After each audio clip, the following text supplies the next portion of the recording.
Looks like we've got a torn CV boot here, a temporary repair with some duct tape. We're gonna go ahead and just change out the entire CV shaft. It's a little bit more cost effective than trying to take this out and redo it and reboot it. So I'm gonna show you how quickly and easily we can change this out.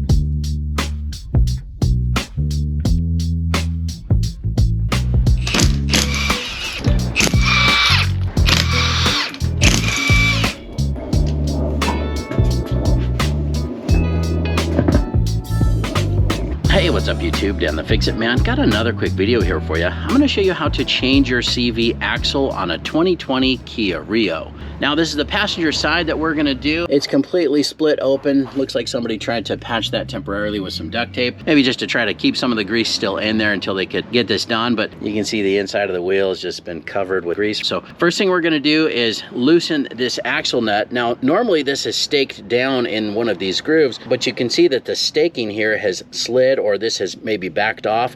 Either backed off or somebody tried to tighten this again after it was staked. But let's go ahead and break this loose. That's going to be a 32mm impact socket. Now if you live in a rusty area, you might want to hit that with some PV Blaster ahead of time and let that soak in.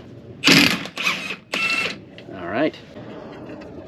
Now usually replacement axles will come with replacement nuts, and ours does. Just a little bit of a heads up, you're not supposed to reuse these axle nuts. You should always replace it with a new one. Now a lot of times on these CV axles, I will disconnect the lower ball joint and swing the whole hub outward so that we can push this axle out and get it out of the transmission. On this one, the ball joint is one of the press-in styles with a snap ring, so I don't want to mess with the lower ball joint. We're just going to loosen up these strut bolts up here on the top. Now we're going to take out these two bolts right here that mount the lower strut to the hub so that we can pull this down enough to get that axle out. But when we do that, I don't want to put any stress on this brake line, so I'm going to disconnect it here from the strut. This is just a little 12mm bolt.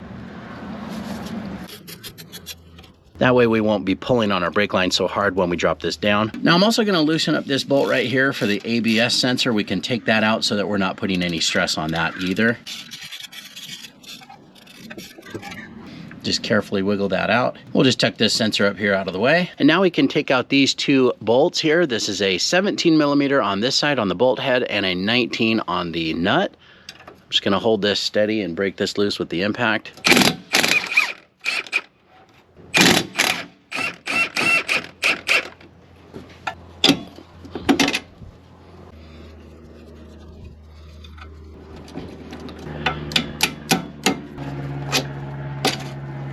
All right, I'm gonna see if I can tap this through. Sometimes they get stuck in here.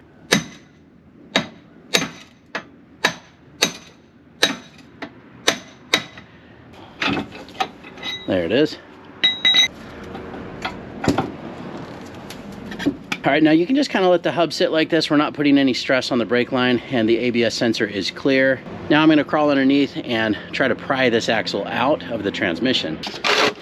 I got a little drain pan down here below because sometimes we'll leak some transmission fluid. This happens to be an automatic transmission, by the way. Just got the biggest pry bar that I can fit down here. Seems like a pretty good spot right there. Just trying to pop this out. Got it. Now I think the reason we're not dripping anything is because I do have the passenger side lifted up higher.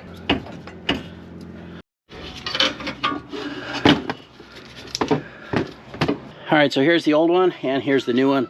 You see this little clip here at the end. A lot of times people ask, does that opening need to be facing up or facing down? And I've heard both, but I think the consensus is to have the opening facing up, and it seems like it will hang up less as you're pushing that back into the transmission. The other thing that I like to do is put just a little dab of grease into that little groove, which will hold this clip somewhat in a neutral position or somewhat centered so that it's not hanging down or catching on anything. But now this is ready to go back in. Now this one does not have that little rubber damper or whatever it had on the center of that shaft, but this one looks like it's gonna work out just fine. And we're just gonna carefully line this up. There it is. Now I'm pretty sure that's in all the way. Let's go down underneath and double check. All right, there it is. You can see it's completely seated all the way in the transmission. Okay, and then we can just carefully line this up in the hub. And just carefully lift the hub up. Watch out again for your ABS sensor here and your brake line. There we go. Just make sure that you spin that enough to where it lines up with the splines in the hub. Now I need to lift this up so I can get this bolt started. There we go.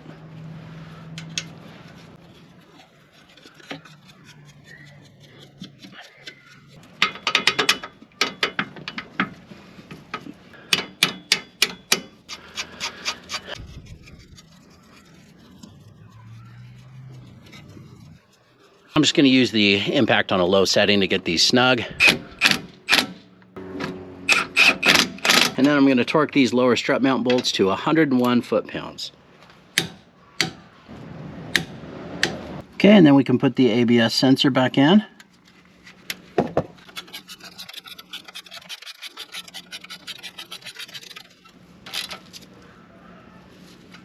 All right, and then we can get this bolt back in here that mounts the brake line bracket.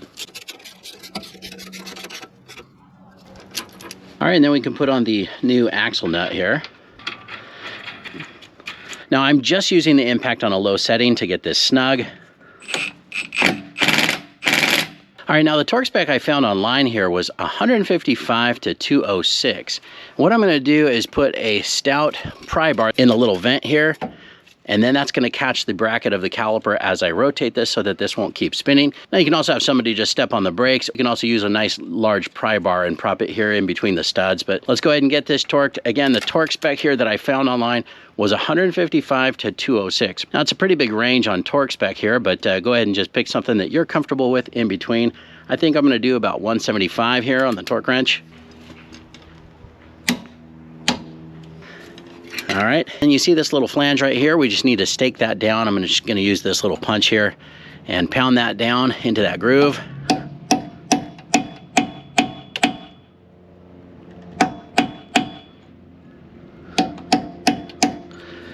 And that's gonna prevent that from backing off.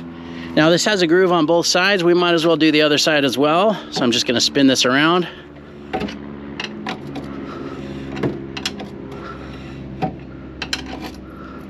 Now, I guess I really wasn't paying attention to the grooves in relation to these studs. They're almost in the way. Not that big of a deal, but might be something when you're putting this in. You might just make sure that those grooves are kind of opposite of where these studs are so you have room to fit that punch. But I guess even if you had to go at an angle, that would be fine. Again, since this has two keyways, I'm just going to stake both sides to make sure that this doesn't come off.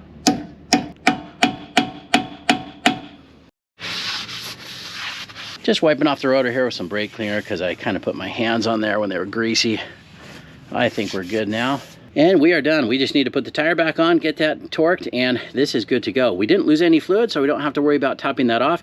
Now, it is recommended that you get an alignment anytime you disconnect your strut or change anything in your suspension. I am going to recommend to the owner that they get this aligned, at least just a quick little front end alignment. But that's pretty much it. I hope you guys liked this video. Please give it a thumbs up and subscribe if you don't mind. That does help me out. And of course, I'll get a link in the description to some of the parts and tools used in the video as well. Thanks so much for watching, and good luck.